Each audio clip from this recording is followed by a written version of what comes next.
Good afternoon, everyone. My name is Jean Moutet-Baraillé. I'm an associate professor of anthropology in the Department of Global and Sociocultural Studies, and I currently serve in my second term as director of the African and African Diaspora Studies program, and which is the unit that is organizing this event. So I'm glad to welcome you all to the sixth Chris Gray Memorial Lecture, which features this year the Professor Harold Goodwin for the lecture entitled, "What Can Tourism Contribute to Poverty Reduction in Africa?" And it promises to be interesting. This is a lecture that will be opening up the conference that we are organizing, and which is entitled Tourism and Pro-Poor Sustainable Development in Sub-Saharan Africa and the Caribbean, Comparative History and Policy Analysis. And so most of the presentations will take place tomorrow during the day in the room GL, the Green Library, room 220. So I'll interrupt my comments right now to give the microphone to our provost, Dr. Duke Wartsock, who is going to give a few words of welcome to everyone. Thank you. Thank you, Jean. It's my pleasure to welcome our distinguished guests from really around the world for this conference. We have not only the keynote speaker from England, but we have participants from the Caribbean, from Kenya, the Gambia, and Senegal, so that it's, and could well be others as well that I don't have at the top of my head. But in any case, we're delighted that you're at FIU. I think this is a conference that really highlights what Jean has been trying to do in the last few years of expanding beyond just the African diaspora to be looking at African studies as well. And this is a very good link. Our longtime association with our colleagues from the University of West Indies has been reinvigorated with Professor Hinson being here. And so that's an additional growth, and this is just sort of a perfect intersection for celebrating these various strands that are developing here at FIU. We have a very strong program in tourism. We recognize that tourism has a great role to play in economic development, and I think it's very important that this conference and all of you are focusing on how to make sure that really benefits the people that are in the regions where the tourism is taking place, so that it is a pro-poor tourism conference. Our students have gone on study abroad programs to the Gambia, looking at tourism and globalization and traditions for the past few years. And so I think that by focusing on this, and I understand from Jean that this is probably an introductory conference with the pro-poor aspects of tourism, and that he may well be looking at future ones in issues such as roots and heritage, and also sex trafficking, so that a number of issues that are very important that this conference can kick off. Again, I welcome you all, and I know you'll have a splendid conference, and thank you for being here.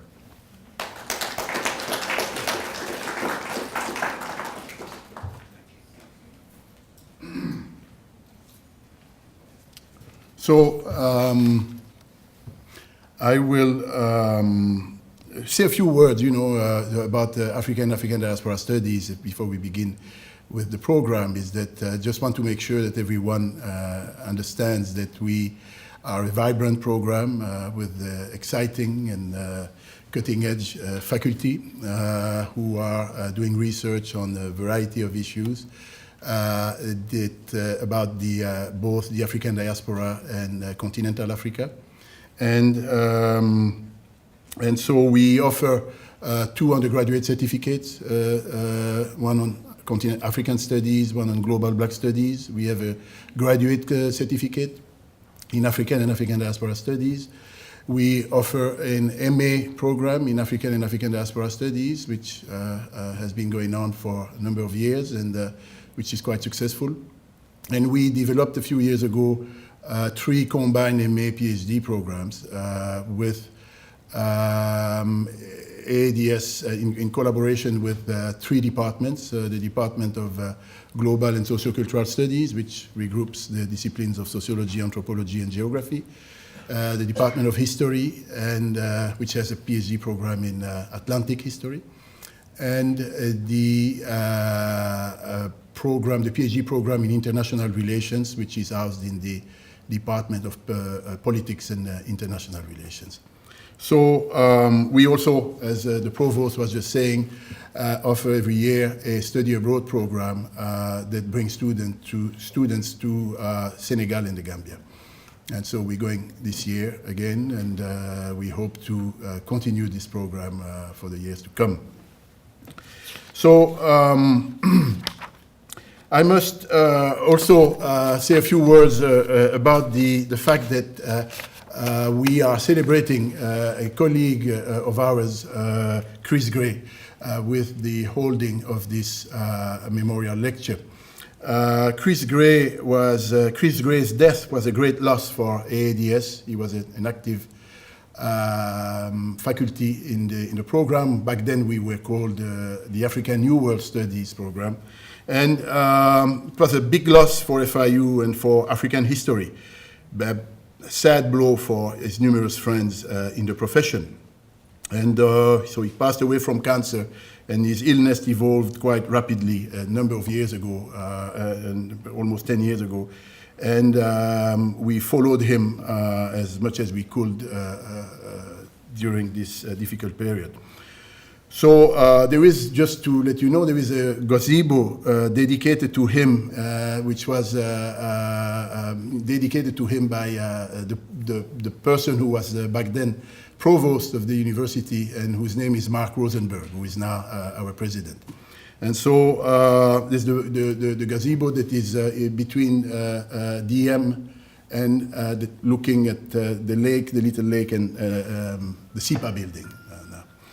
So if you go by there, you should see the plate that says Chris Gray Memorial. And so he was survived by Kisanga, his wife, who could not come tonight, unfortunately, and 2 sons. So he was a specialist of Gabon, and he went first as a Peace Corps volunteer. He earned his PhD at the University of Indiana, Bloomington. And his dissertation examined African concepts of space in southern Gabon and Gabonese resistance to the colonial enterprise. His publications included a book on 2 preeminent African intellectuals and scholars.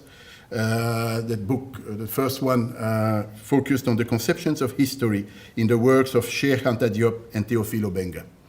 And then his book, he had a number of chapters and journal articles, but his main book was published in 2002, in fact, slightly after his passing, and it's entitled Colonial Rule and Crisis in Equatorial Africa, Southern Gabon, from 1850 to 1940. It was published by the University of Rochester. And so at this point, I would like to begin the evening by introducing very briefly a film, because before the lecture by Professor Goodwin, and I will introduce Professor Goodwin after the film, we would like to show you a short film, which is between 15 and 20 minutes long, and which is called Framing the Other. It's a film that takes place in Ethiopia, and it's very well made, and it should, give us some material for thinking throughout these 3 days of the conference. And I'm sure that Professor Goodwin will find it useful to make reference to the film while he lectures. So let's see if I am able to manipulate the equipment. I don't see the gentleman, so I'm going to try to do it myself.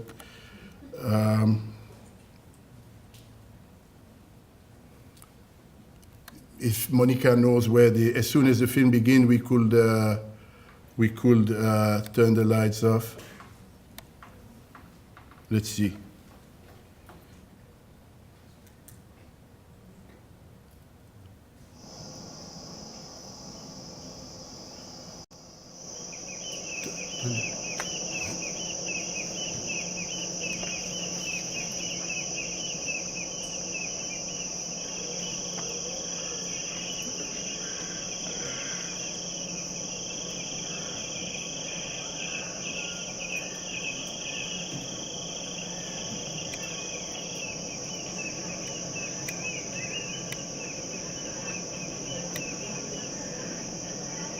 Toka bai hai mi hanga tan nai ki mo ana lu ko yai ko duro na gi ko ba ti ni na duro na me tale bin ina duro mu ti no tale ha ti ti bu age bai hai na mi hanga tan na kartu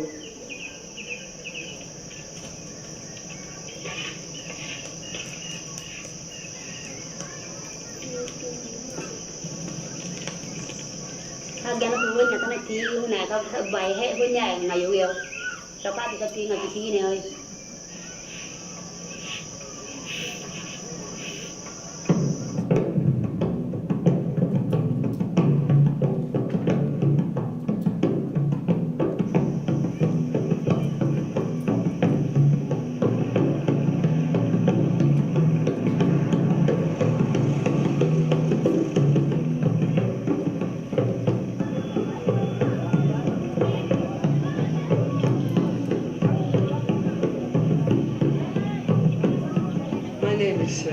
I'm an assistant midwife.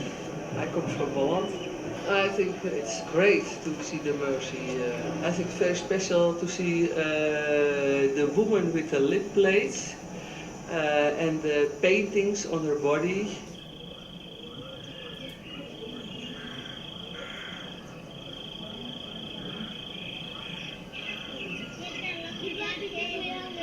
Kaya sarang kanya madang nyan chin ba kini kihin nai mati rang kanya usin mati ram titel bi ndene anai ngana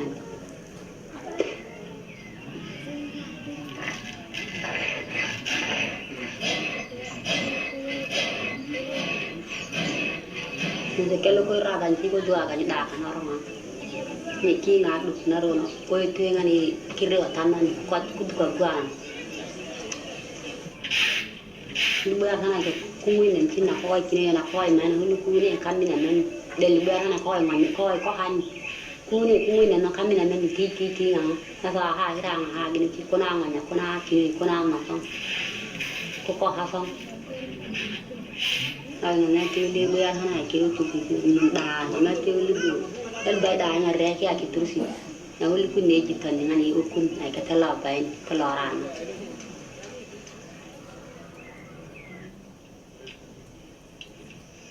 Our tour leader gives us a briefing, and he says that the Mercy are the only tribes in Ethiopia with lip plates, and he says that we must pay for every picture that we take. Every picture is 2 birr, and for a child 1 birr. In the past you didn't pay, but at this moment you must pay for all pictures. But I want to have the pictures, so I pay. The most I want is a picture from a woman with a big lip plate and earrings, and I like to take pictures of women with a little child, a baby, and little children are playing together, hopefully, and that kind of pictures I will take. I hope it's possible.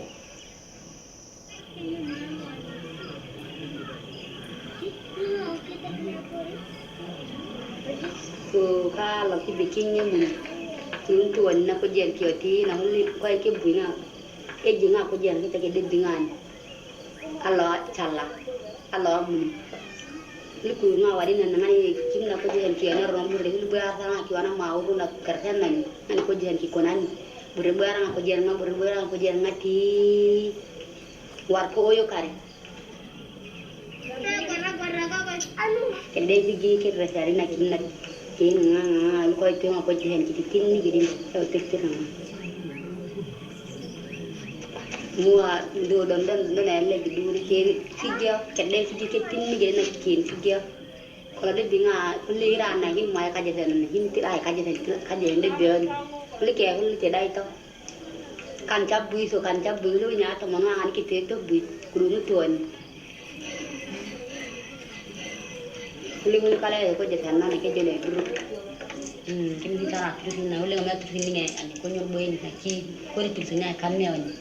Tu ni nya ni ki kulli adure ay ko jende di tuan ke me dinga ngana to adure ni hulla yonti bina ke me dinga ngana hulla da ngai ke me dinga ngana hulo ke me dinga ngana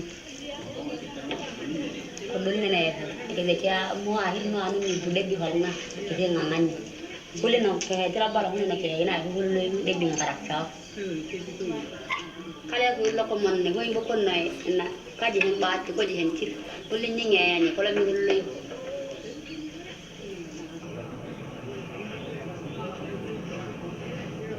It's important for me to take pictures. When I come back in Holland, I put the pictures on the computer and then I see them bigger. And then I see what the most beautiful picture for me is. I put it in a frame on the wall. And when I come home, I put the Mercy women with the lip plates in the frame.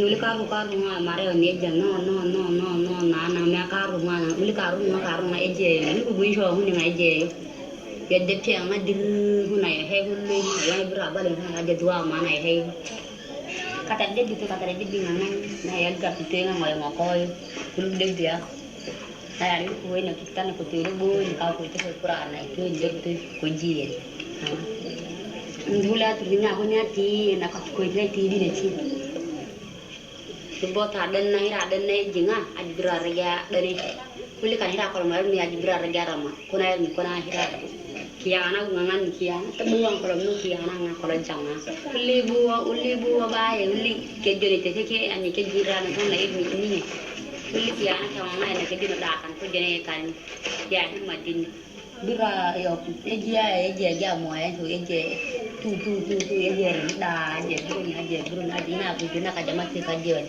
ngana ali harantinya da tu cina harantinya da ka ta biro mato ni mutani di ada dua man ngeren lagi dia mo ai kalau mo ja ke joni ci le ci ni biro ni aja so ki ci dingati na ngai iwana biro hali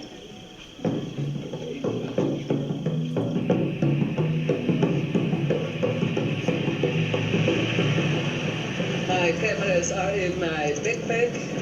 I'm ready to take a lot of pictures from the Mercy. I'm ready for it. I hope to see a lot of women with lip plates and a lot of decoration. I hope to see how they live, how they make food. Maybe I can drink a cup of coffee with each other. I hope to see a lot of women together.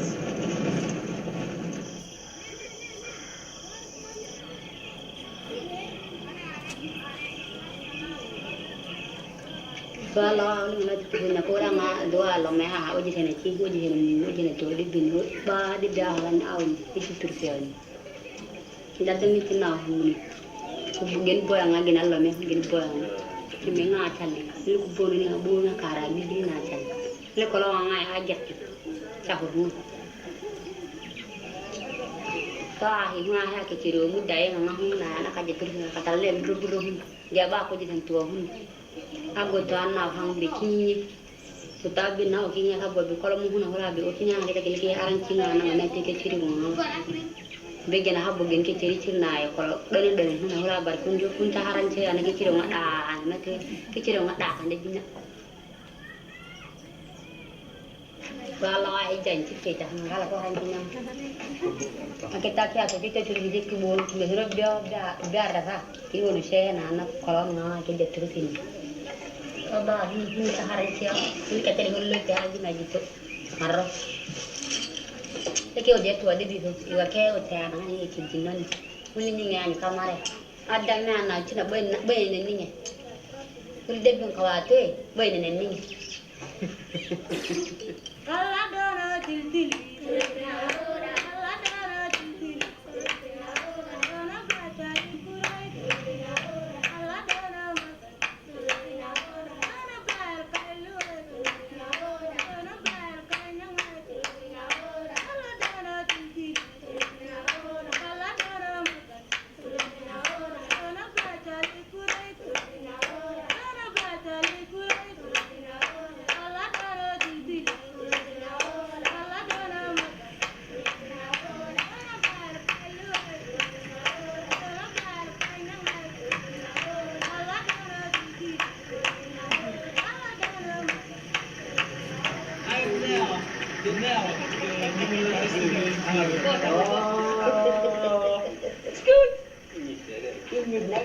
Nel.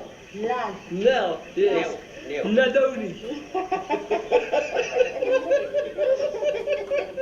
How are you? Hello.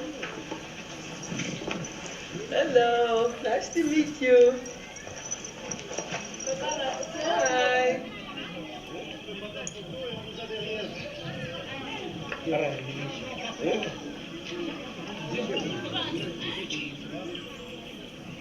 Can I see? I look inside. Maybe a little look. Oh. It's nice. Nice. Are you sleeping there?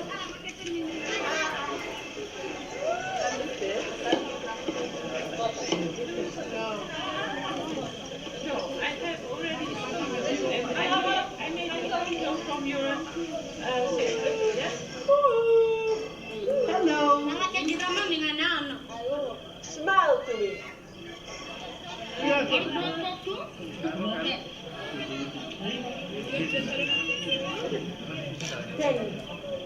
Ten. Two birds enough. 10. Yes. 20. 20? No. 2. 20. No, 2, eh? 2. 20. Yes.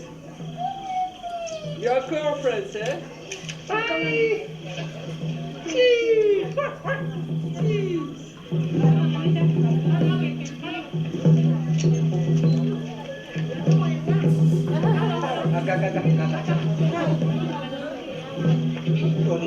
Cheese. Hello.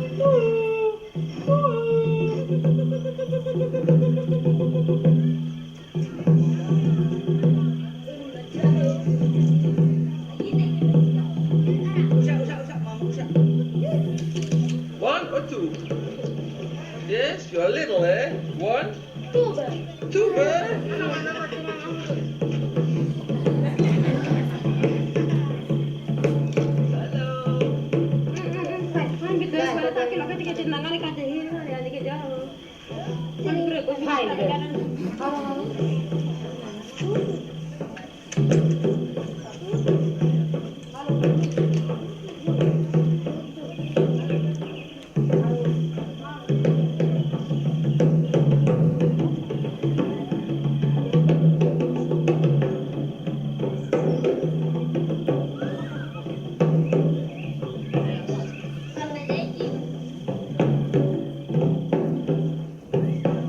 you're a nice one. But your lip.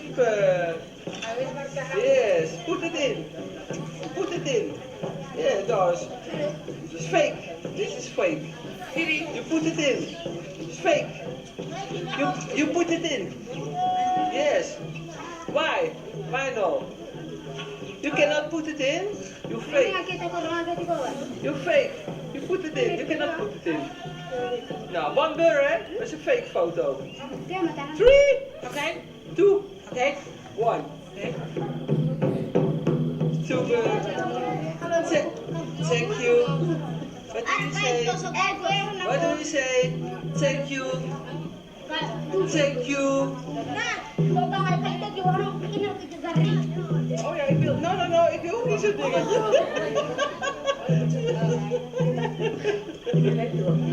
No.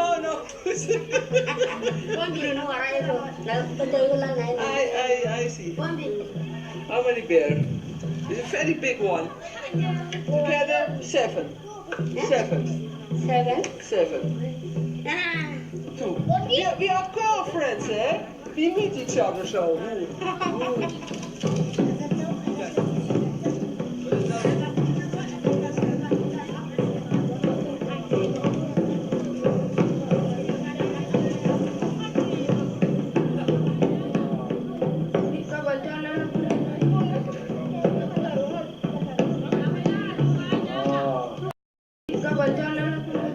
Very nice.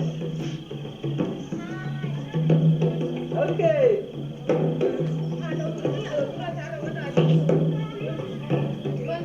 Very nice.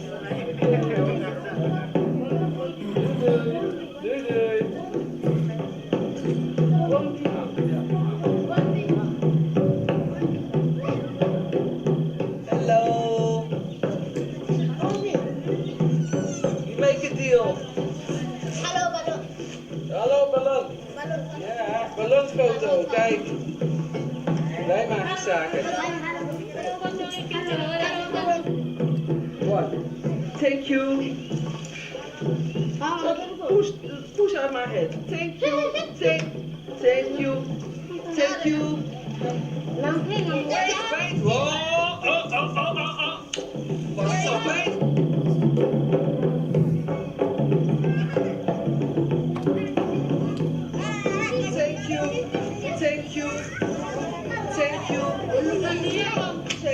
Thank you.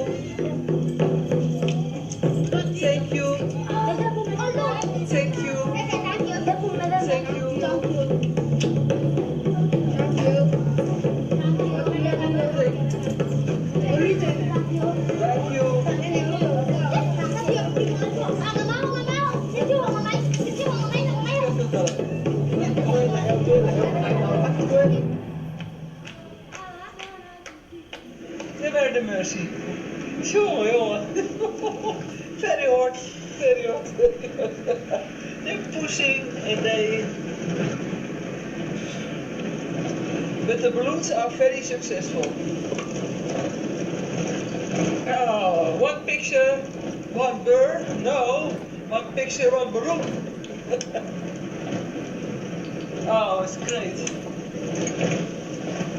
Oh, this is a highlight from our holiday.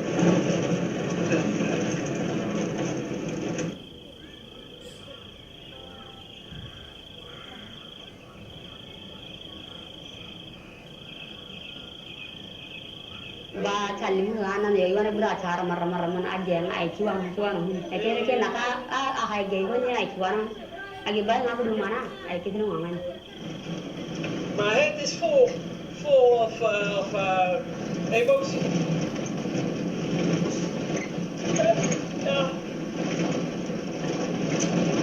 It's not normally so as the people live here. It's not normally, I think.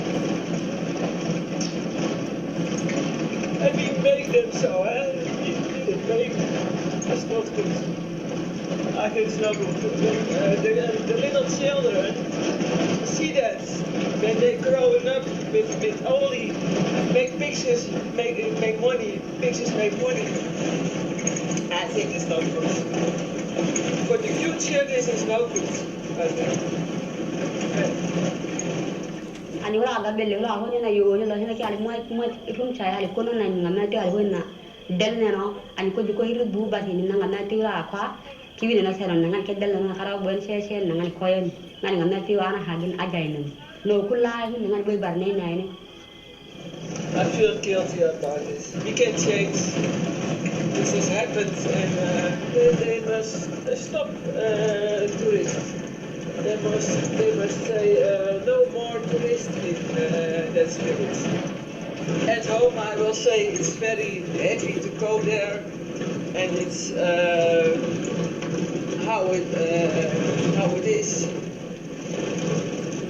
It's very difficult to make contact with people without money.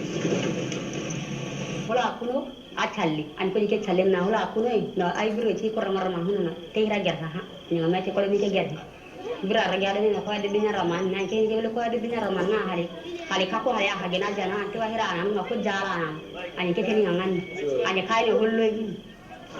The next time that I go, I take no pictures. I think I walk and I make contact with the people, and that's it. Kana hula kuno ki aji kurane ma bumi na ki ali ki traino tani na na odi rafi ma na ku to ana wolle wa ngana to kayo na ki ginonyo ngani e kalde o shena kirdeo ana lawa gani ki fiyon na hula ko la ni na ngani ki ko lawa gani.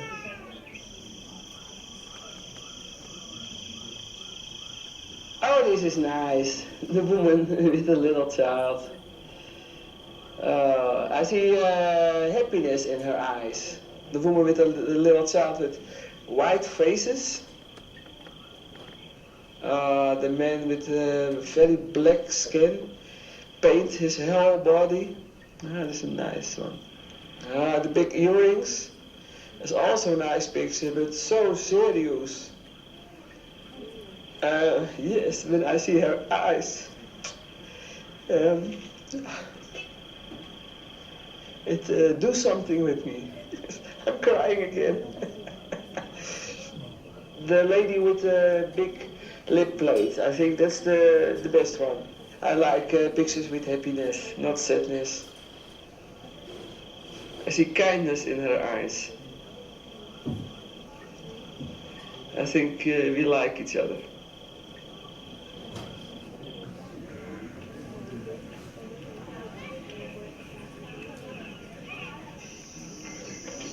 Kanyana huli wonne an jo nyaade ni biro na ko ke ba tan he na de se ko ati ne da ni ko dori e o de ko yo den an ka ngapure ni bi kuri kini wa ta ni dane ke ko wakata be karra ke ni dane ani jamera ni ka ngapure yo ko batani ori nei kono huli ko ra kan ga na hulla ngani ngawonya ni takimaya.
Put the lights on.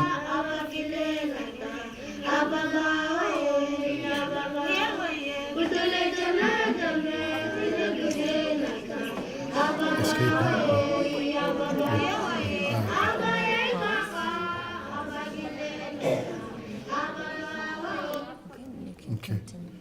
Do Yeah. you want to eject it? We can eject it. Yeah, later. Okay. So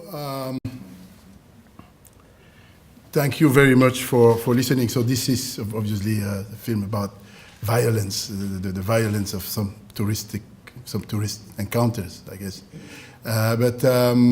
So I'll tell you that we're very grateful to the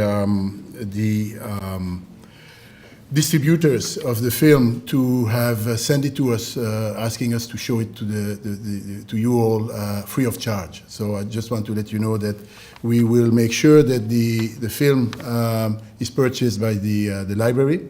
So it should be in the library collection soon. And for those who would be interested in purchasing the film, we have some forms, order forms on the table near the door. So at this point, I'm going to introduce tonight's speaker, Professor Harold Goodwin, who is going to deliver the 6th Chris Gray Memorial Lecture. Harold Goodwin is Professor of Responsible Tourism Management in the International Center for Research in Events, Tourism and Hospitality at Leeds Metropolitan University in the UK. He's a director of the International Center for Responsible Tourism. For the last decade, he has been at the forefront of efforts to make tourism more responsible, working with tour operators in the UK as an originating market and with communities and governments in destinations around the world. He has pioneered work on tourism and poverty reduction.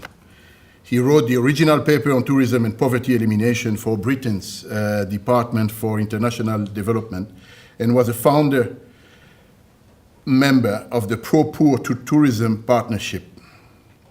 He has worked in the Gambia on the implementation of pro-poor tourism initiatives, undertaken evaluations for the government of the Netherlands pro-poor tourism programs, and provided training and consultancy studies for the UN agency, World Tourism Organization, the UNWTO, and the World Bank. He drafted the Cape Town Declaration and co-chaired the conference in 2002. He advises ABTA, which is the UK's leading travel association, the International Tourism Partnership, and UNEP, the United Nations Environment Programme. So I'll ask you to join me in welcoming Professor Goodwin at the podium.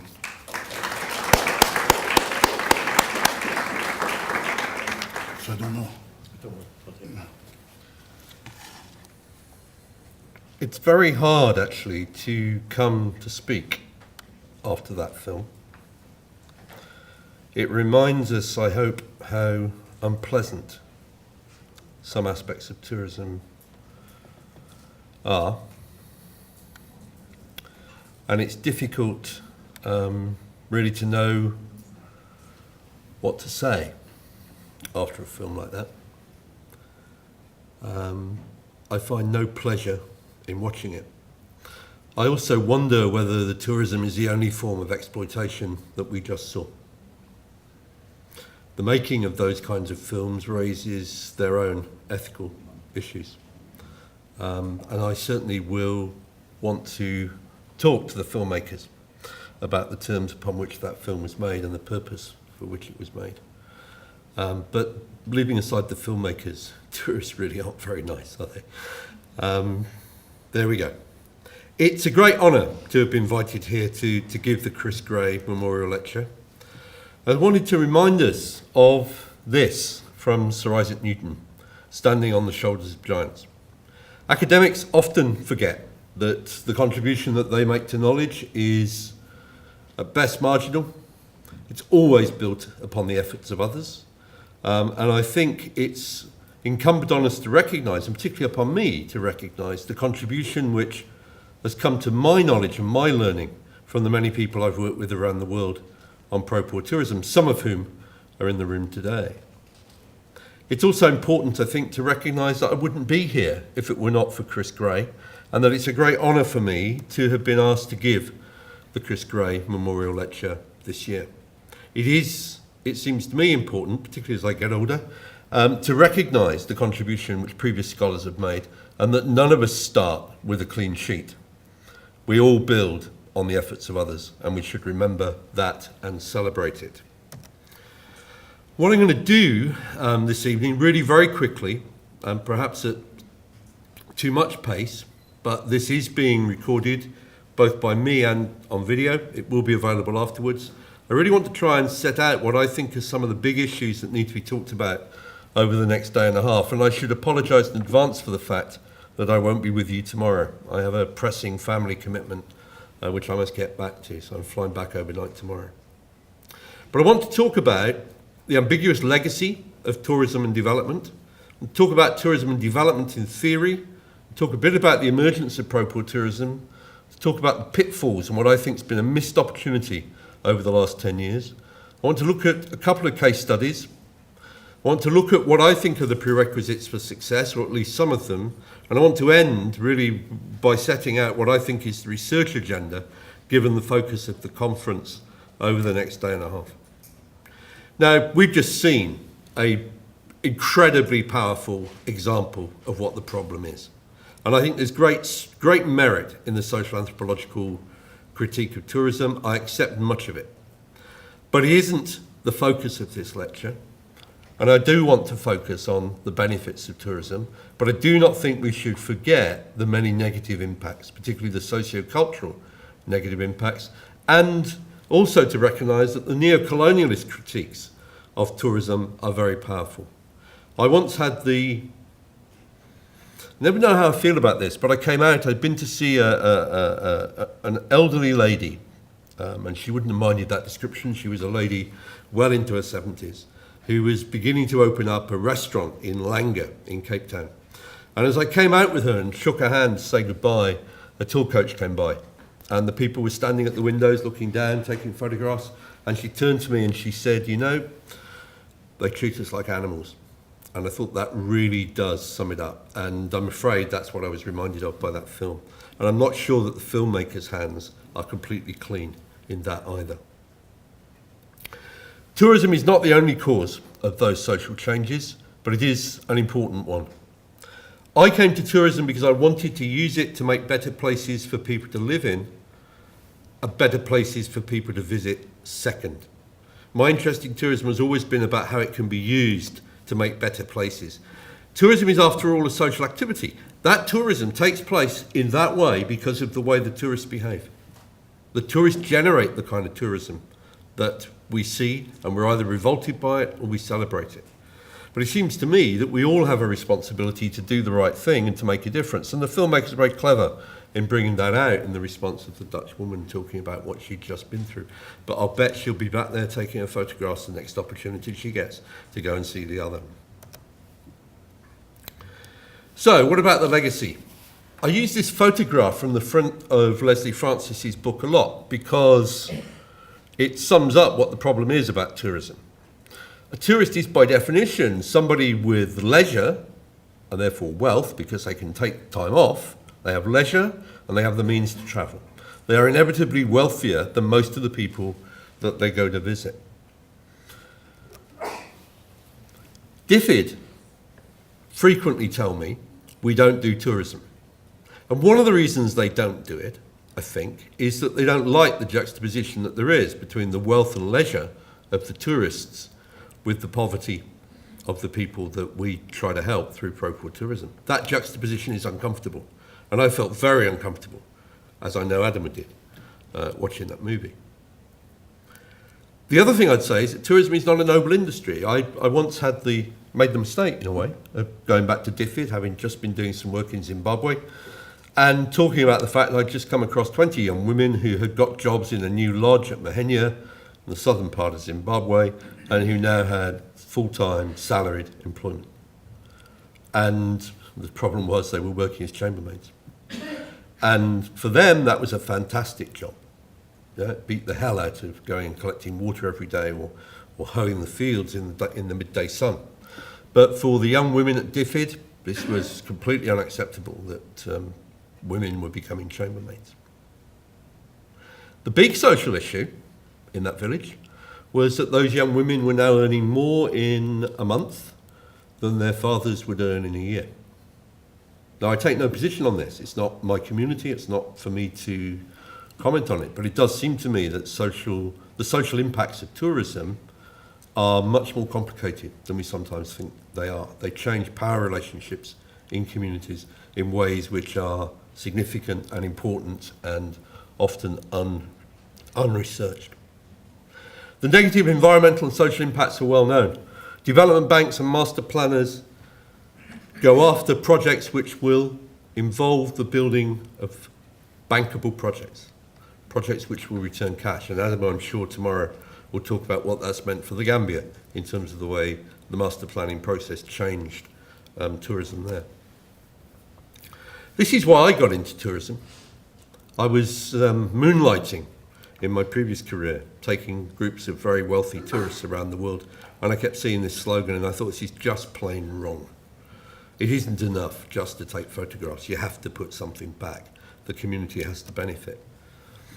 And then I discovered this from Sir Colin Marshall, who at the time was chairman of British Airways, when he launched the Tourism for Tomorrow Awards in 1994. And they don't quote it very much, but I have the original press release. He said, travel and tourism is essentially the renting out for short-term lets of other people's environments. Now, think back to that movie. Who was taking most of the money from letting out that environment? It was for sure not the local women or the men. The people who were taking most of the rent for that were the people running the aircraft, running the tour guides, running the 4x4s. They're the people making the money out of tourism, not the community. And when you look at tourism in that way, you realise just how unequal its impacts are. The question I'm increasingly asking, and it doesn't make me popular with the industry and sometimes not with government either, is what is the purpose of tourism?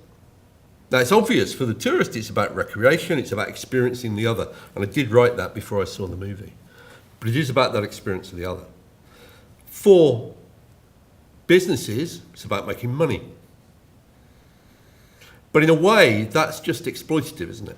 I think what we have to be saying is that really we should be using tourism to make better places for people to live in, to create prosperity, to create thriving destinations where people are pleased to live, but where people are also pleased to visit. A good place to live and work, employment, taxes, facilities.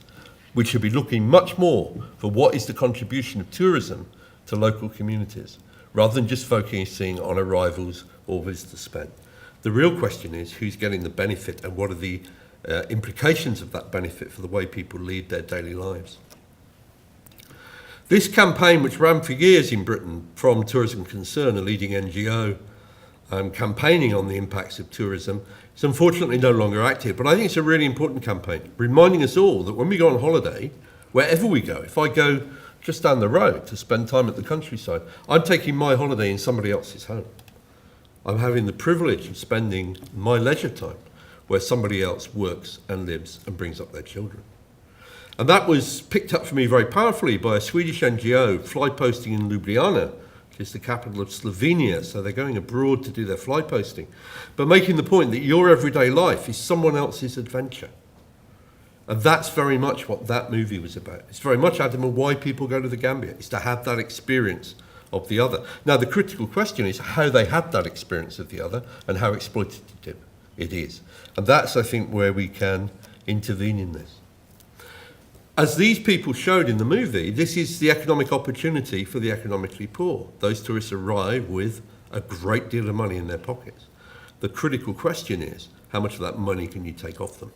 And Adam and I have done some work in the Gambia on that, which he may talk about tomorrow. The first piece of research I did on this was for DFID, ran for 3 years, looking at tourism, conservation and sustainable development in Indonesia, Zimbabwe and India. And what was depressing about this was first that despite all the talk about ecotourism, which at the time was very popular, it was very clear that local communities benefited little from the tourism.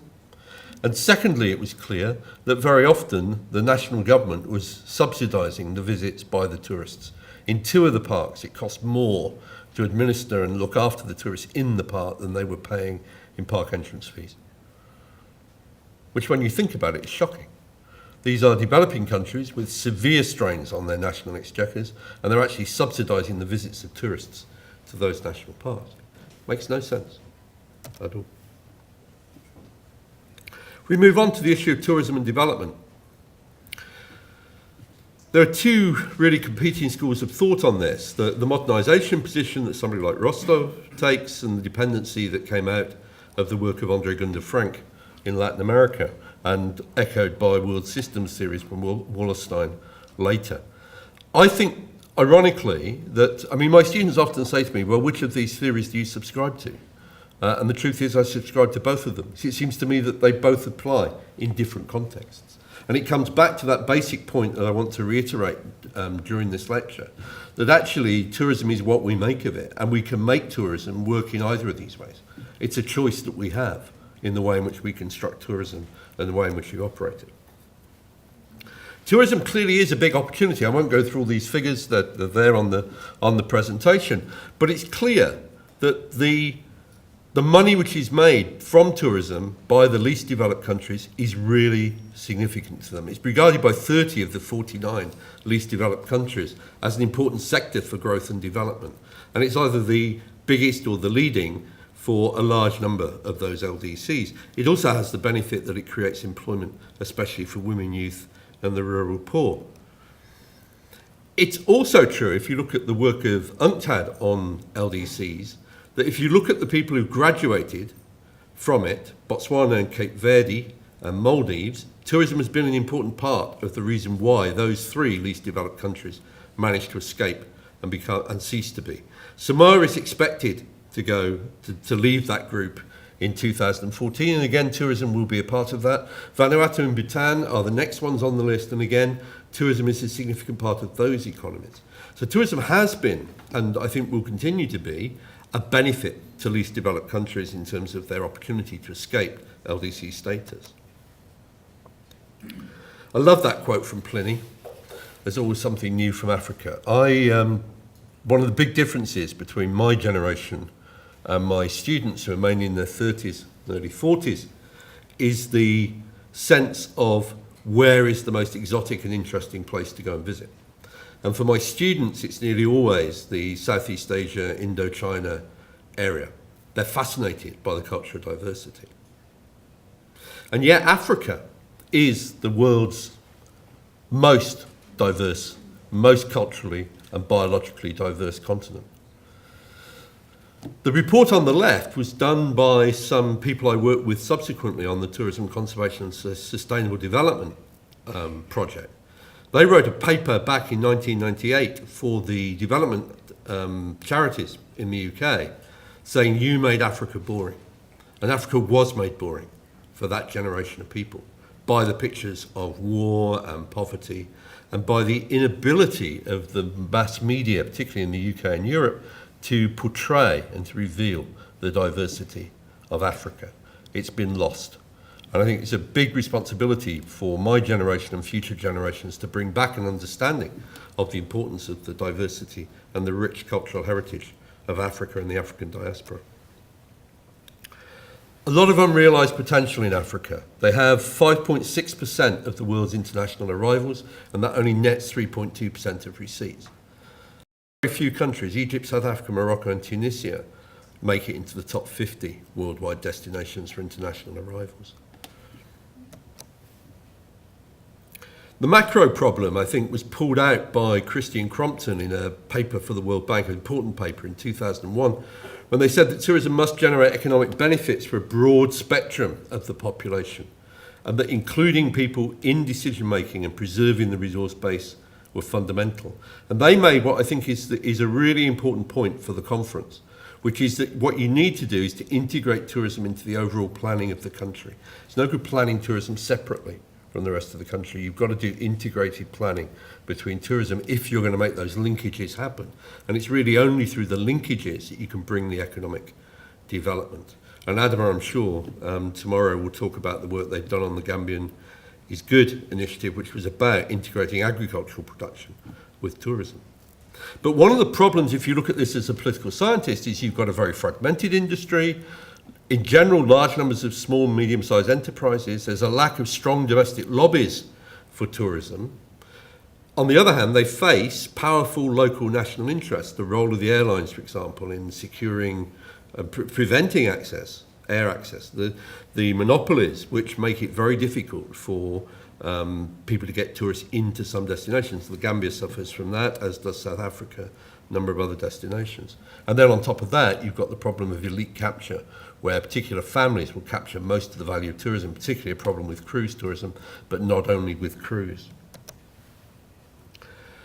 Tourism, I would argue, has certain advantages for development. The ones on the left are the things which matter to national governments. The ones on the right are things which probably matter most to local people: employment, additional livelihoods, the additional local market that the women demonstrated in that movie, and of course the infrastructure that comes with tourism, particularly roads and telecoms. But there's three things I'd want to pick out in particular. The first is that tourism is less subject to protectionist barriers than some other export industries. There are no tariffs put up against tourism, except ironically by the destination countries themselves, when they put in high visa charges. That's effectively a tariff barrier against the industry. Caribbean, of course, has suffered very much from air passenger duty, from APD, and the tax which the British government has brought in based upon the distance of the flight travel from London to the capital city, which means it's cheaper to go to Hawaii in terms of the tax than it is to go to the Caribbean, which is crazy when you think about it. But in the main, the barriers are not there for tourism. The second advantage is that the consumer travels to the factory. They pay their own airfare to get there. And of course, when they get there, there's discretionary spend. And the work that we did in the Gambia revealed that the average British tourist was spending somewhere around £24 a day outside of the hotels, outside in the local economy, and that of that, a third, £8 a day, £8 per tourist day was being spent in ways which ended up with the informal sector, the local economy. That adds up to a significant sum, many millions of pounds a year going directly from British tourists to local people. The third thing I'd point to is the low barriers to entry, and you see I put a plus and a minus against that. It's positive because it's relatively easy for people to get into selling craft or guiding, but it's negative because there's always an oversupply of people wanting to sell the services, and of course that oversupply causes the price to be reduced. So although it's a positive thing in terms of enabling access, it is a source of a lot of conflict and also of reduced prices for the goods and services which people are trying to sell because the barriers to entry are low. Okay, the third part of what I wanted to talk about really was the emergence of pro-port tourism. And here I wanted to acknowledge that much of the work we did in the early days, the three of us did together, Caroline Ashley, myself, and Dilys Rowe. Dilys has moved on to work on tourism and poverty reduction around national parks. She's gone back to her conservation roots. Caroline has moved on to work with small businesses and business development. And I'm the only one really who's carrying on working on tourism. It's been a lonely time. But that first paper, which I put on the right-hand side there, really came as a result of Claire Short coming in as Secretary of State for the new Department for International Development. And she went through the paper which I'd written because I couldn't believe she was serious. I thought, you cannot possibly think that sustainable tourism will eliminate poverty. This is just too big a claim. But the paper apparently went across her desk and she insisted that I go back through it and remove every reference to reduction and alleviation and replace it with elimination. Now, I tell that story not in a way to criticise Claire Short, but to reveal how optimistic Claire Short was in 1997 when she came in, and the paper reflected that. 2 years later, or a year later after that, of the 1998 paper, DFID took it to CSD 7 in New York, a paper on tourism and poverty elimination. There it is again, untapped potential. That it was written into the Commission on Sustainable Development, and it became international policy, although it was very quickly watered down. UNWTO, when they published in 2002, talked about poverty alleviation. The elimination word was very quickly dropped. So what is pro-port tourism? It's an approach to tourism development and management which is applicable to government, and the private sector. It's an approach to tourism development and management. It's not a product. And one of the problems we had in the early days was a lot of UN people were standing up on platforms talking about pro-poor tourism as a product. It was never meant to be that. It was never meant to be consumer-facing. It was about saying that we needed to increase the linkages between the economically poor and tourism businesses and tourists as consumers. And that it was about enabling the economically poor to sell goods and services to tourism businesses and to tourists, and about creating employment for the economically poor. It was never a product. It was defined, I think the person who probably claimed credit for this pithy statement of what it was is Dilys Rowe. It's in the Bennett, Rowe and Ashley report from 1999. Defined as tourism that generates net benefits for the poor. It's not a product, but it's a way of approaching tourism designed to unlock opportunities for the economically poor. It's about economic gain through employment and micro-enterprises. It's about other livelihood benefits. Those young women I was talking about, the 20 of them, one of the benefits they had from tourism in that village was potable water piped into the village by the hotel that they were working for. It meant they didn't need to fetch water anymore. But water, roads and education and engagement in decision making, although that is the most difficult to achieve. It was also axiomatic for us that we weren't talking about increasing the amount of tourism. What we were talking about was saying, look, these tourists are here. We need to look at ways of increasing the take for economically poor people, which I guess would lead you to ask me the question later in the questions about what I would do if I was asked to go and work with those women. And I don't know. I know what the theoretical answer is, which is you would go and work with those women and teach them how to increase the amount of money they were taking off the tourists very significantly, hopefully to the point where it would reduce the number of tourists coming. But I don't know what the answer to the question is. I do know that what we need to do with tourism and pro-poor tourism is to move beyond the trickle-down theory. It has to be about facilitating access for the economically poor to the tourism market. It has to be in the mantra maximising linkages and reducing the leakages, but that is very easily said. Look, I just did that in about 5 seconds. Actually doing it in practice is a much, much more difficult thing. I also believe that it's about complementing existing livelihood strategies. It's about looking for the skills that communities have already got, and I'll show you an example of a coffee farmer shortly. But it's about building on existing livelihood strategies. It's definitely about avoiding making the poor vulnerable. So dependence and getting them into risky loans or increasing the risk is something you should not be doing. Debt and excessive competition are some of the negative legacies that development workers in tourism have left behind, to their shame. We need to learn to evaluate tourism initiatives for the contribution that they make to poverty reduction. And I think that's part of the research agenda here, is actually developing robust but quick methodologies which enable you to do that. And it's definitely about looking for scalability and replication, because without that, we won't have the impact that we need to have to be taken seriously and to change the world. I've said already, but I wanted to reiterate, you can only do this in a place that already attracts tourists. You can't expect to do it where you don't have significant numbers of tourists coming in. So the two key issues for me,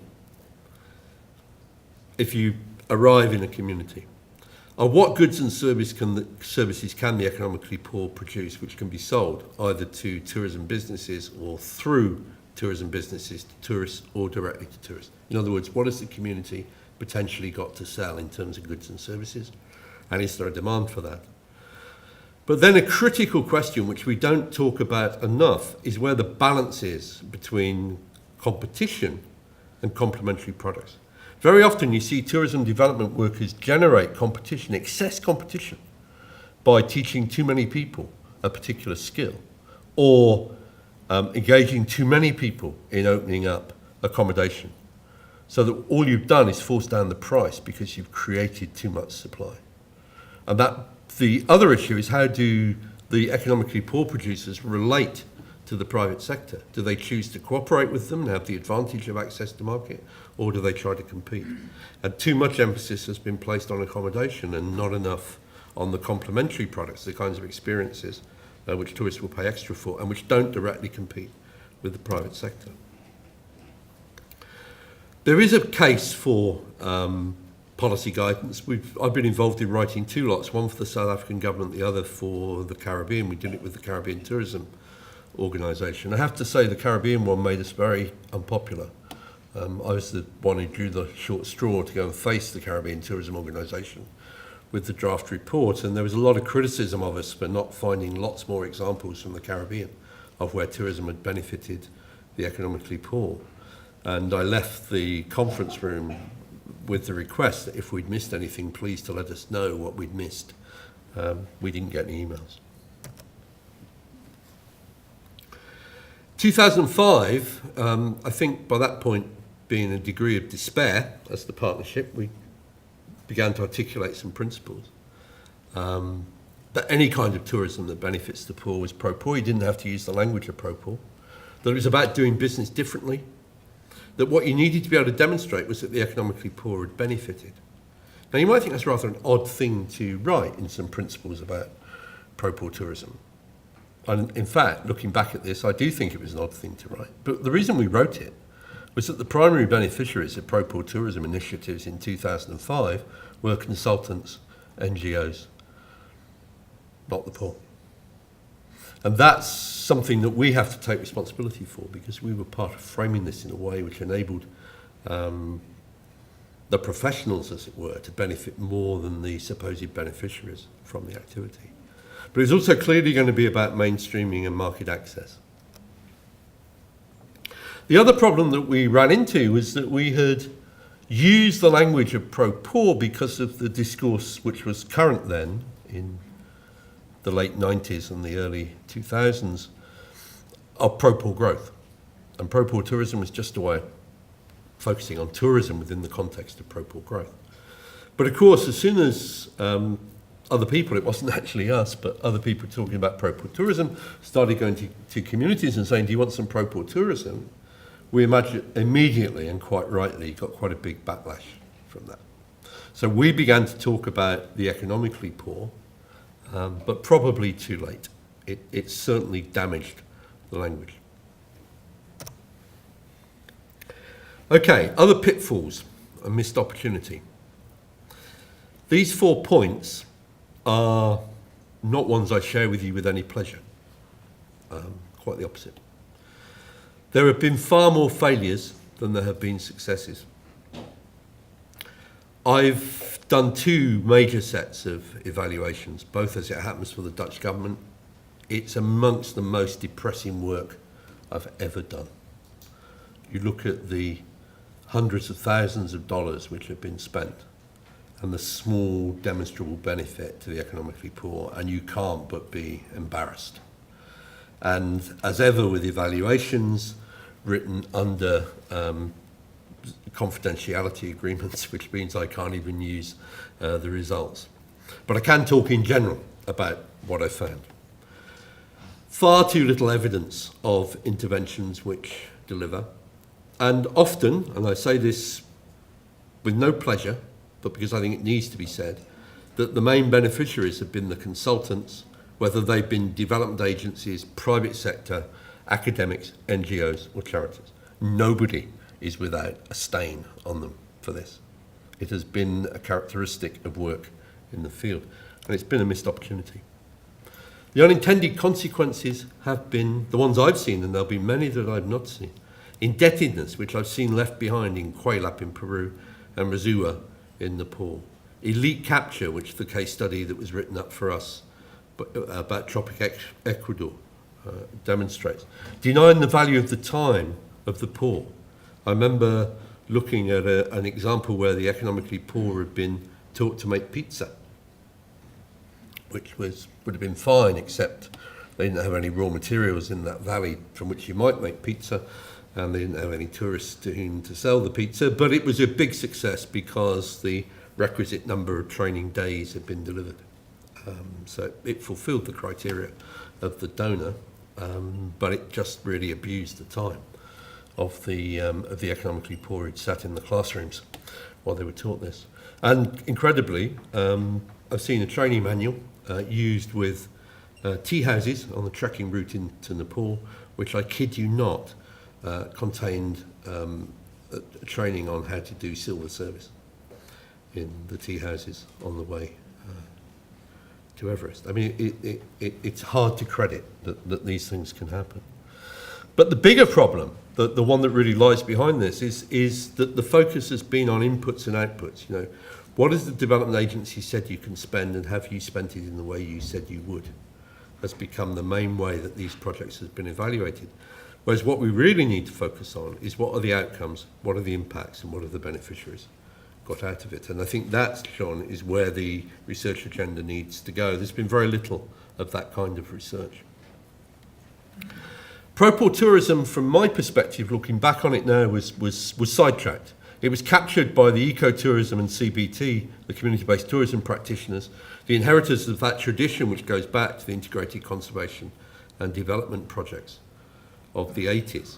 Now, we've got with us in the conference some examples of people who are doing the same kind of thing in a very different way. I'd pick out Basecamp in Kenya as an example of that, a much, much more articulated and sensible way of doing it. And in a way, you know, we are now beginning to see initiatives like Basecamp which are breaking that mould.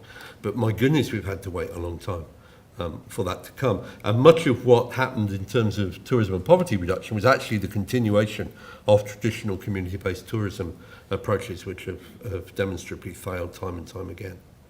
The second problem was the macro focus, because the donor always wants to see a big impact. So there was actually a South African study which ended up saying that the best thing that could be done for tourism and poverty reduction in South Africa was to improve air access. Because if you just brought more tourists, you'd have more tourism and then you'd have more trickle-down. Now that is not what we meant by pro-port tourism. We were talking about initiatives focused where the main beneficiaries would be the economically poor, not just encouraging trickle-down.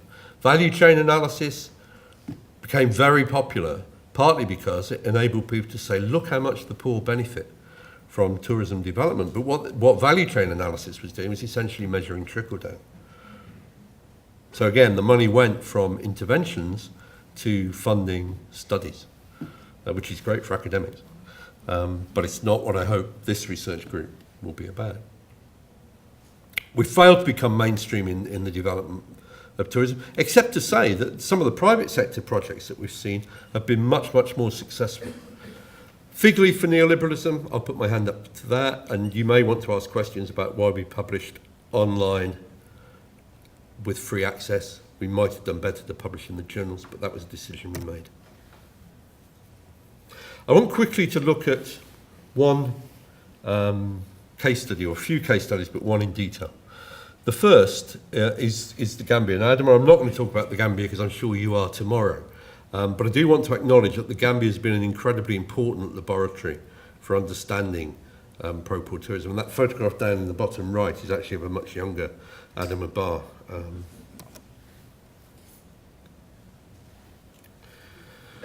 Royal Livingston Hotel, current project being run by PricewaterhouseCoopers with business investment facility from DFID, running in the Zambia. Interestingly, no mention on the website of this project, but they are working with 400 smallholder organic farm projects.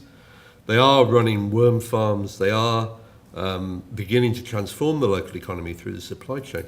But look what they say on one of the leaflets. Having a hand massage and sipping on a cocktail is not something to feel guilty about.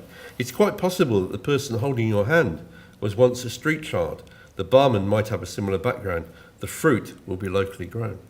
You can see how some of the larger companies are beginning to use this kind of language and approach. Kahama Shamba was a project I was asked to evaluate for the Dutch government.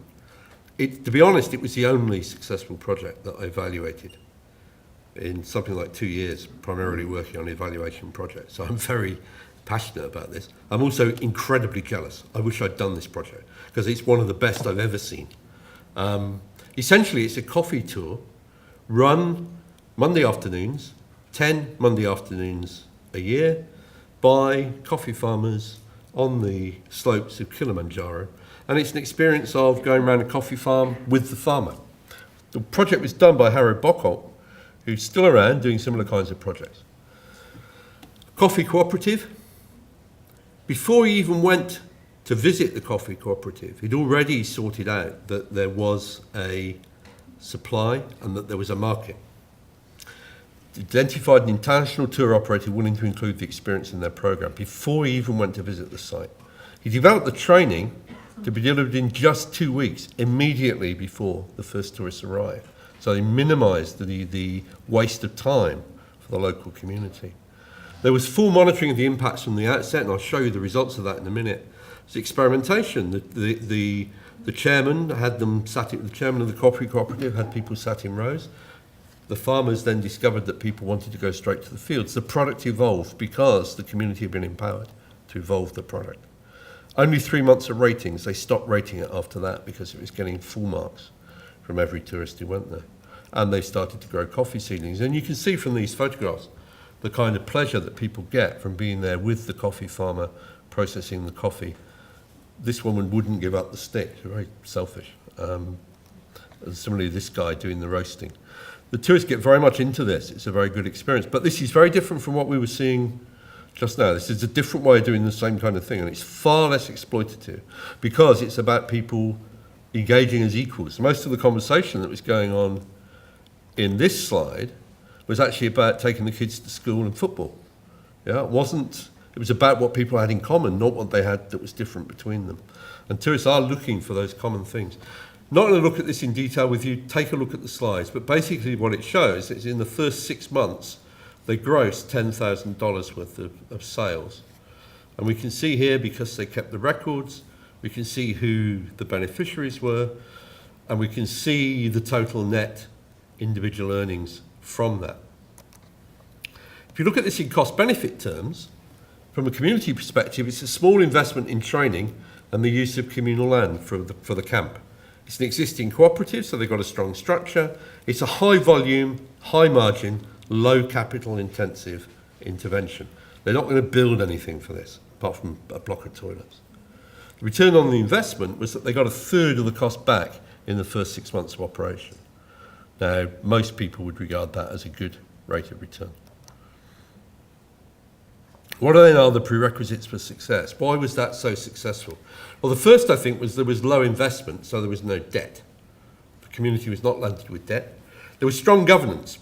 Very important that it was done through the coffee cooperatives, and all of Harrow's work has been with cooperatives on fruit and coffee and tea projects. Been very successful in pursuing that. It also happened to have a consultant who knew what he was doing, which is a lot rarer than you might think.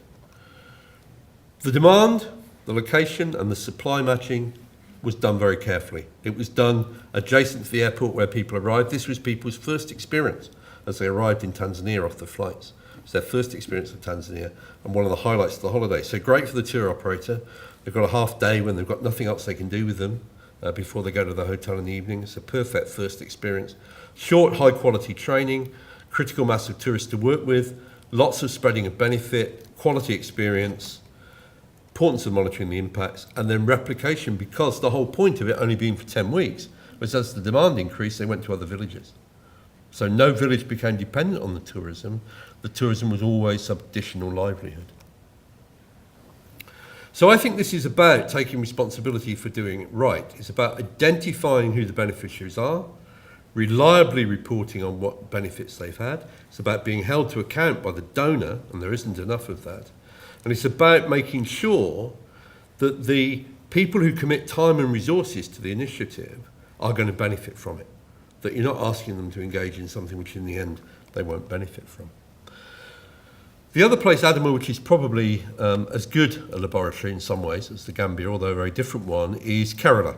And there's a conference there in June, which Adam will be speaking at, a number of other people. But that's an interesting example of a South-South exchange between Kerala and India. They've done it around village tourism. I'll skip the 20 key principles, you can come back to that. I wanted to shift a bit towards where we probably are now. And I'm grateful, Jean, to you for encouraging me to have another look at this, because to be honest, I've become very jaded about tourism and poverty reduction. But there's some good signs out there that this might be a very good time to relaunch work on this. The first is that the The UNCTAD Secretariat, in a paper in January, recognised the importance of tourism. They've recognised, again, the problems, and you can see them clearly identified on the right-hand side in particular, but the link between tourism, economic progress and poverty reduction isn't automatic. They say it's about creating employment, it's about linkages, and it's about infrastructure. And it's a very well-developed paper, and the references in the notes to this PowerPoint slide about that. And this is the agenda which they've identified. Now, on the one hand, I'm very optimistic about this, but one of the things which has bedeviled pro-poor tourism, and it's something if we get the research group off the ground, John, we're going to have to be really careful about, is it's really easy to slide, and I think you'll see it in some of the presentations tomorrow. It's very easy to slide from focusing on benefiting the economically poor to something much easier and more generic and with much less obvious outcomes called doing sustainable tourism. Yeah, it's very easy to slide away from saying, I've got $100,000 and my responsibility with this money is to improve the livelihoods of the economically poor. That's hard. It's much easier to slide away and say, well, I think I should do something about alternative energy and managing tourists and sustainability and raising environmental awareness. It's much easier. And the donors don't keep people focused enough on the benefits of reducing poverty. And I think that's one of the ways in which we could make a really big difference if we're able to focus on that in terms of the research group. And what worries me slightly about UNCTAD's agenda there is you can see potentially that slide away to doing promotion and marketing. Yeah? The promotion and marketing needs to be done, but actually the private sector does that quite well. Yeah? What you really need to be doing is looking at how the economically poor can benefit from the tourism that already goes there rather than doing promotion and marketing. So I think that's a really critical issue for us.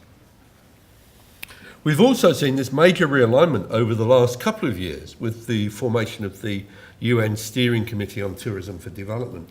And you can see there are now 8 different UN organisations which meet in that steering group.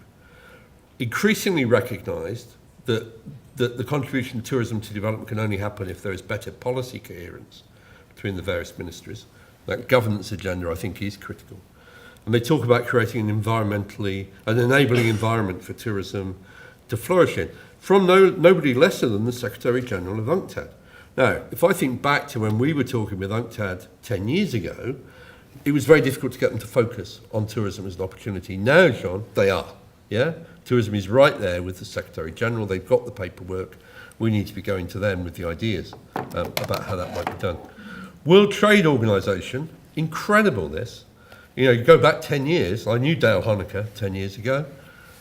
He talked to him about whether the World Trade Organization would back tourism, and he was very interested in it, but not sure that it's going to happen. There is now it's only a staff working paper, so it's not policy, but December last year, Dale's staff working paper on pro-poor tourism has come out, and it talks about pro-poor tourism as arguably one of the best green options for addressing LDC poverty, employment and economic diversity initiatives. Although often neglected as a serious policy option, consequently most of its potential still remains untapped. And it goes on in the same vein. That's a very rich source of legitimacy, I think, for the approach which I hope the new research centre is going to take. So what should that research agenda look like? And you'll be relieved to know that I am coming to the end of this presentation. The question, I think, is no longer whether tourism and poverty reduction can go together. The fact that a link exists has been demonstrated and it's been recognised. The question now is, and these are research questions, what are the conditions necessary for an effective intervention? And that takes us into questions of policy around governance and donor practice. What are the characteristics of effective interventions? And that brings us back to looking at implementation and why some succeed and others fail. And we'll need to recognise the cultural and other historic and political economic differences between different places. They're not all the same. And thirdly, how can we find an efficient mechanism for measuring the impacts to improve practice and convince donors? One of the most depressing things about that 2 years of doing evaluation studies was that time and again people would have very well developed sets of arguments about how it was that they couldn't capture all of the benefit that their work brought to the economically poor. And since they couldn't capture all of it, they wouldn't bother to capture any of it. You have to say that's quite a convenient form of argument, isn't it? I mean, that's a classic example of allowing the pursuit of the perfect to drive out the good. And I think we need to be really careful of that. It matters merely that we can show that it was a good investment, not that we can show that we've captured every last bit of the economic benefit from a particular policy initiative. So I think what I'd be talking about and arguing for is action research. It is difficult to get research underway alongside implementation, but we have done it. I've shown you one example, which I didn't do, Harry Bocholt's example from Tanzania. Adam will probably talk about the one he and I did together in the Gambia, where we could show real economic benefit for economically poor people. And one of the things I liked best about the work Adam and I did together was that the local communities did much of the research themselves. They collected that data, which was quite empowering for them. There are lots, I mean, if there are any graduate students here, or even bright undergraduate students, there are lots of private sector examples out there which need to be researched. We see a lot through the Responsible Tourism Awards that we run every year. There are lots of good examples. They haven't been researched. They haven't been written up. And we need to do a lot more work on tourism discretionary expenditure. Adam and I did a bit of really quick but interesting research, asking people at the airport how much money they were taking away that they'd intended to spend. And we found I think it's 30% of people had spent every penny they brought to the Gambia. Well done, the Gambia, taking it all off them. Well done. But the depressing thing was that the other 70% were taking away on average £30 a head. Not so well done, the Gambia, because really that money needed to get spent in the Gambia as well. But that's very easy research to do. We just haven't done enough of it in terms of looking at the way in which people spend money. I really am very nearly at the end. I wanted to perhaps cause some controversy. I don't have a problem about all-inclusive tourism. I don't think all-inclusive tourism is necessarily bad. I like to irritate NGOs particularly by pointing out that safaris, luxury hotels, camps and cruises are nearly all all-inclusives. There's a real downer on traditional working class all-inclusive resorts. But what I'd want to say to you is it isn't the form of the tourism that we should worry about, it's the impacts. If you take an all-inclusive which is selling locally produced food, using local entertainment, only selling locally produced alcohol, whether that's beers or spirits, and if the product is locally owned, then the economic benefits of that will be massive, whether or not it's an all-inclusive product. And if you take the traditional African safari that everybody approves of, my goodness, the tourists are locked up in an African safari experience. They'll be drinking foreign-produced beer, foreign-produced spirits, often foreign-produced food, and almost nothing will be going to the local community. I think we need to get a lot more grown up about thinking about what the impacts are. It's a research question. It's not a matter of principle. Where are the case studies? I was once challenged at World Travel Market. A very irate young woman stood up at the back and pointed at me, which people don't do very often. She was furious. Because she was accusing me of keeping secret all these wonderful examples of pro-poor tourism which people were talking about around the world. And I had to say to her, at the time I only knew of 2. I now know of 6. Now, if you ask me how that feels when you initiated this stuff in 1998, and we're, 15 years on, we've still got 6 examples, it's impossible to be anything but ashamed of the lack of serious research that's been done in this field. Really very little. That's the book. Thanks for your time. And that's a good backdrop while you ask questions. Thank you.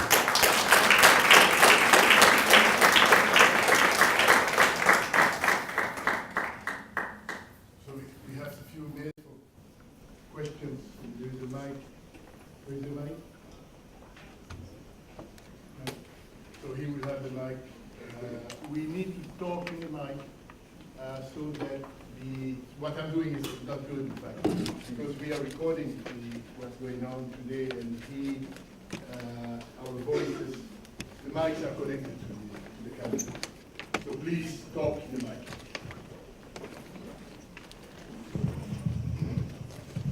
Thank you. Thank you. Nancy Scanlon from FIU. I just have a quick comment. I was sitting here, I was as uncomfortable as everyone else with the film, but as I was listening to you talk, I was remembering at the Africa Travel Association meeting last summer in Zimbabwe in Victoria Falls, I paid $100 one morning to go out at 6:30 a.m. to sit on an elephant and ride in the brush and watch the sun come up. Then I paid $30 for the video of me on top of the elephant, okay, riding around in the brush with the guide. And I was sort of looking at that, and would you say that's a sort of reversal? For ages, I'm not going to answer that directly, but for ages, and I've talked with Adam about this, I really wanted to get a bunch of cameras to give to local people to take photographs of the tourists. Because that's what we were robbed of in that film. There was a little bit of it. But to actually have the local people taking photographs of the tourists. I've started doing it in Trafalgar Square when the Japanese tourist wants to take a photograph of me. I say, fine, but then I get my camera out and say, I want one of you. And it's really disconcerting for them because they're not wanting to be they don't want to be objectified. But I think, there are lots of ways in which we can make those interactions between local communities and tourists much more productive. I mean, Ida in the Gambia takes people into her home, charges a lot of money for it, she's made a lot of money, she's now employing people to teach them to cook Gambian food and teaches the women how to dress in Gambian dress. Now that seems to me that's a completely non-exploitative form of good commercial relationship between somebody selling an experience of the other, but doing it on the basis of equality. It's not impossible.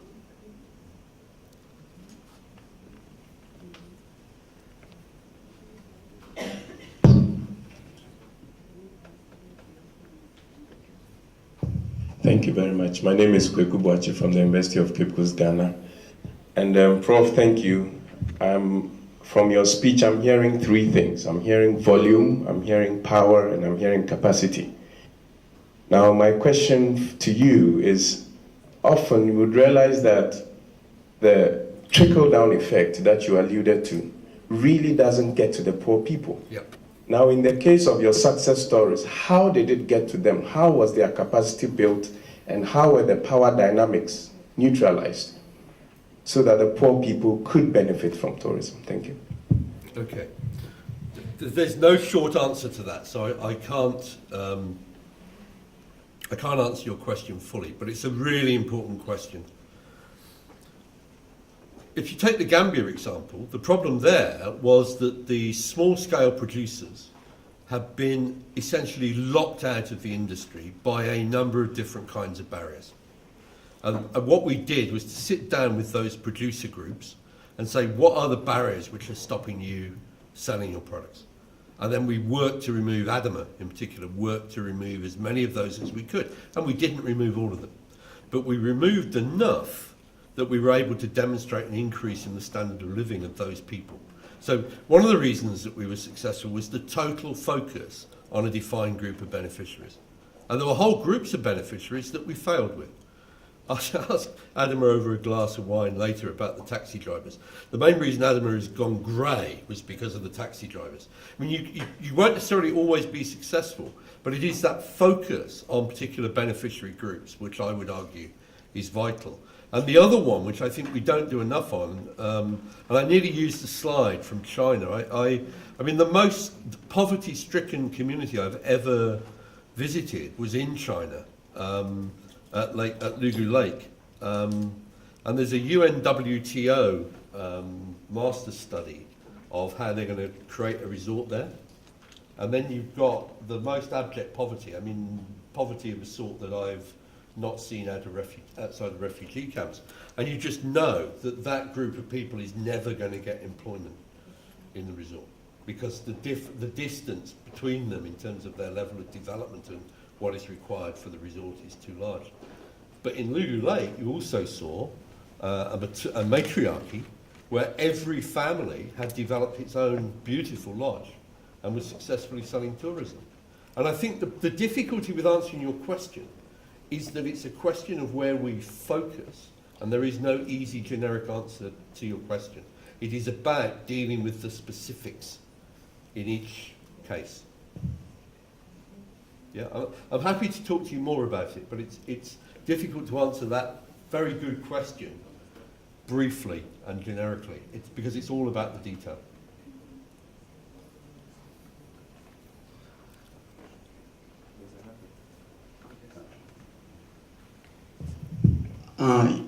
Yes, I had a question about more in specific. Do you feel that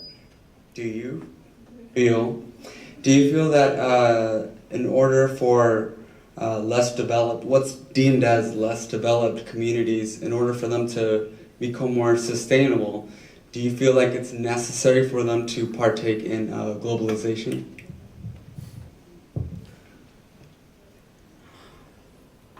It's an interesting question to ask somebody from Britain. First country to become post-industrial, first country to have serious industrial heritage tourism. You know, it isn't obvious to me that development is a continuous process at all. But setting that aside, and remembering that I'm on the microphone, before I go too far with that line of argument, I think in the end, local communities have to be allowed to make their own decisions. And let me illustrate that with an example from this genuine example. I was working in Palawan, the last frontier of the Philippines, the place where there's still forestry. And there were a group of people called the Batak, who I suspect no longer really exist. Under massive pressure, both from lowland Filipinos coming in to buy up land, being pushed up the hills. They were originally fishermen, but being pushed away from the sea, from the coast. And I discovered that the tourists were going hunting for these people because they had the misfortune to wear loincloths, which is their culture. But of course, the tourism industry described them as G-strings, and people couldn't resist going to get photographs of people wearing G-strings. So immense amount of pressure. But I worked out that I could actually, because I was having to write the plan for the national park, I could make it illegal to enter the national park from their side of the boundary, which would mean the tourists, if they went there, would be unlawfully there. And I thought, that's great, I can do something about this. So I asked the NGO that worked with the Batak if I could meet with them. And he said, no, you're polluting. I thought, well, I'm not planning to have sex with them, I just want to sit down and have a meeting. And then I asked him, I said, how do you talk to the Batak? He said, oh, it's easy. I have a radio show every Saturday morning. Nancy, your mouth's open. Sorry, I have a radio show every Saturday morning and I talk to them. I thought, my goodness, that's a one-way conversation, isn't it? Over the radio. But of course what that revealed was that those Batak are, of course, part of popular culture in the same way. And, you know, there are now very few communities which are cut off from, there are some in South America particularly, but most communities have got quite a lot of engagement with popular culture. They've all seen Dallas. They probably believe that the streets of Miami are paved with gold, just as they believe the streets of London are. But we all know it's not quite as simple as that, and that not everybody in Miami or London or New York has a high standard of living. But of course what they see through popular culture is the high standard of living. So I think it's really difficult. And in the end, I think the principle of self-determination is one that I would want to stick with, as I do with young people. You know, it doesn't necessarily mean it's a good thing, but it's an important principle to me. But it is a question, in the end, that's a question about your own principles. And there obviously are social anthropologists who would argue that communities should be left alone and that they should be allowed to continue to develop their cultures untouched by people from outside. But it seems to me that's a very artificial situation. I mean, one of the really amusing ones for me is always when people complain about the Kenyan tour guides who disappear behind the boulder to take off their Levi's and put on their traditional clothing, as though this is some terrible sin which is being committed by the tour guides. And I have to remind people that I've never seen a beefeater from the Tower of London going home on the tube in their full costume. They tend to come to work in their Levi's and change at their place of work in exactly the same way. Why is it different in Kenya? I think we're often we employ different standards in this thing. I think we have to be very careful of hypocrisy. Yeah. Please.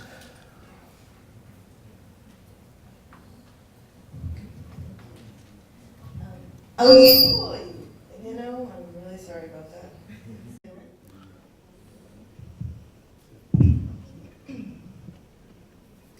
I'll hold it at a distance.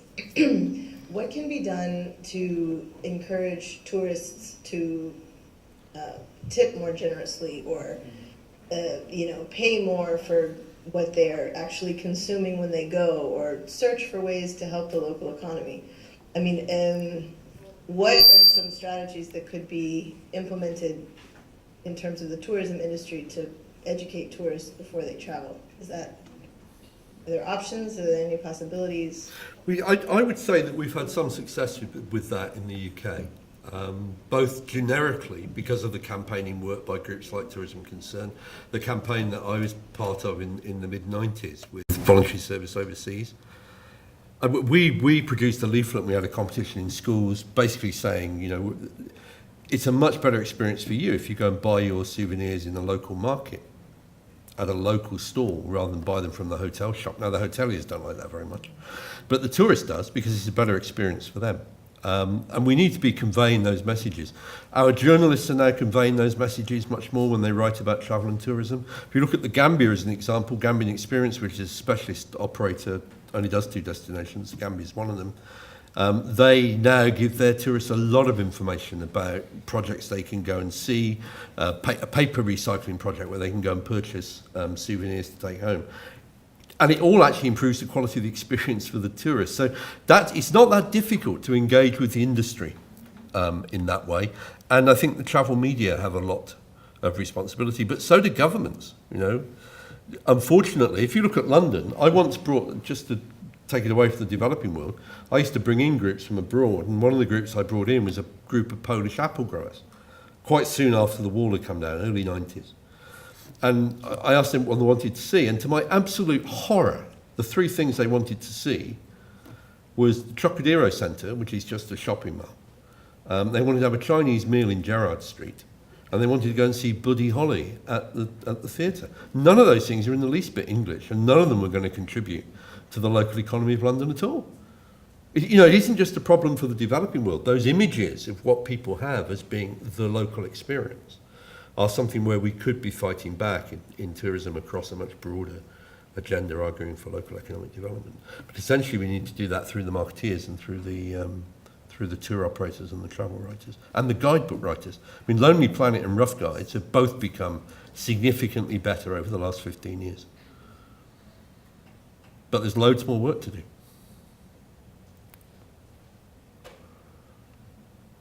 I'm sorry I wasn't more controversial, Jean. I feel as though I've let you down.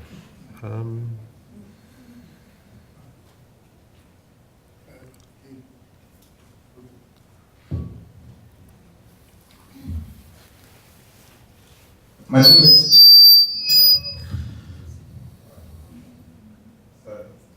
name is John Mushela.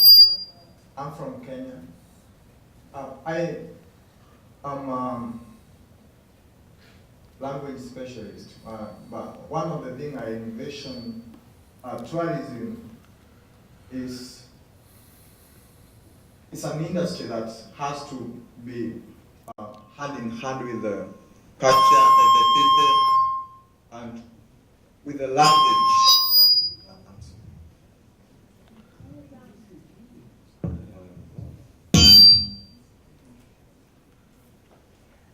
Do you want to, excuse me, do you want to just come out and speak from here, then we'll hear the question in the...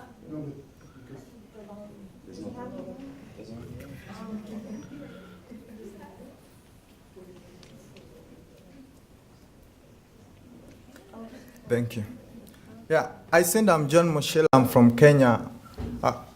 I'm a key witness of what tourism can do in the development of people in Africa, especially.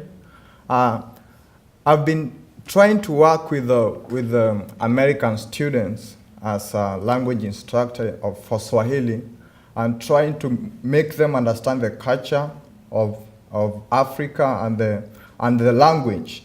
And once I move with them about the culture and making them to know what happens there, because most of the people don't know what happens in Africa.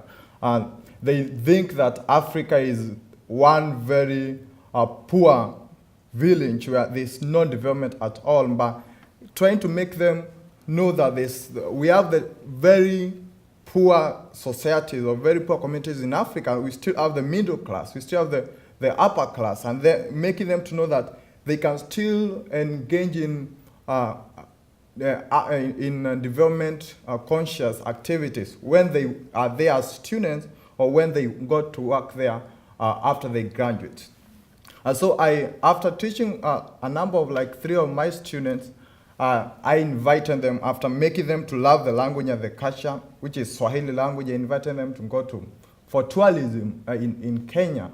And specifically I invited them to go and visit my family and some other places. And because these students understood the culture, they wanted to go back, and they invited their families. And at this point, they are trying to work with some of the programs like orphanage, and there's one program that they have raised to they are trying to raise $185,000 US to make sure that the poor students in these villages can also understand the culture of the US and the culture of other people in the world, than just to be very much unconnected with the world. Because most people who are orphans, they don't even know what happens in the global village.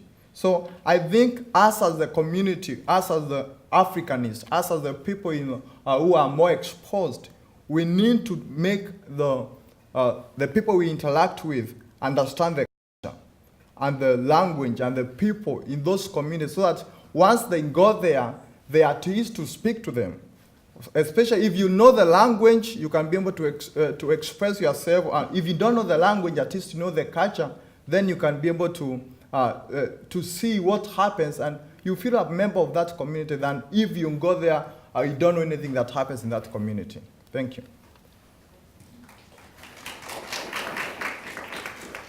I agree very much with that, and I think Krippendorf, who's really the father of responsible tourism, made the point very well that when we travel, we all have the opportunity either to build up human understanding and the connections between people, or to destroy them.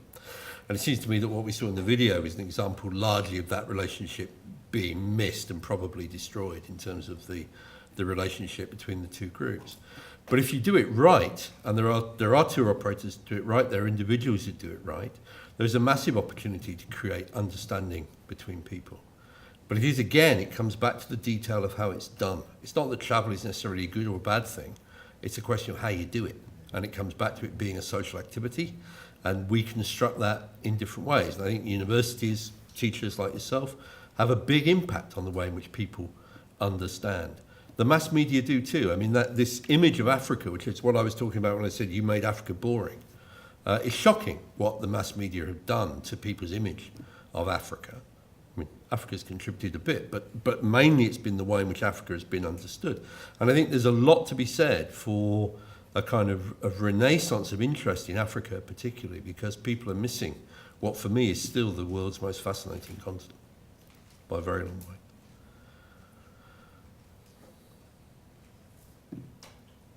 Anyone else? John, I think it's time to wrap up. So, if no one has any more questions, we could end up here. We will pursue the conference, as I said in the opening. We'll have a whole day of paper presentations tomorrow, and in the room GL220.